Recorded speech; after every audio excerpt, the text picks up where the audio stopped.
আসসালামু আলাইকুম। Hello guys, সবাই কেমন আছেন? আশা করি সবাই ভালো আছেন। আপনাদের দোয়ায় ও ভালোবাসায় আমিও ভালো আছি। আজকে আমাদের বাসায় পাটিসাপটা পিঠা বানাবে, তার জন্য চালের গুঁড়া, দুধ, দানো দুধ, এটা এখন হালুয়া বানানোর জন্য দুধ ঢেলে নিলাম, একটু ময়দা নিলাম, চালের গুঁড়ো নিলাম।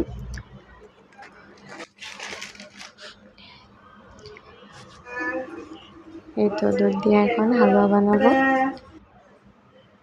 এখন এই যে হালুয়া বানানো শেষ।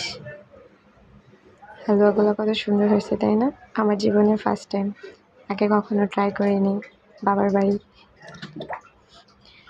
এই তো আটা গোলানো হয়েছে, দেখেন তো হয়েছে কিনা, কমেন্টে জানাবেন। এটা এখন দিলাম,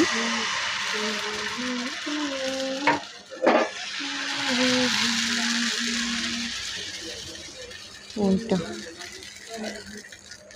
এখন হয়ে গেছে। এখন ঢাকা দিব, ঢাকা দিলাম। এই তো হালুয়া দিয়ে দিলাম, এখন উঠাবো।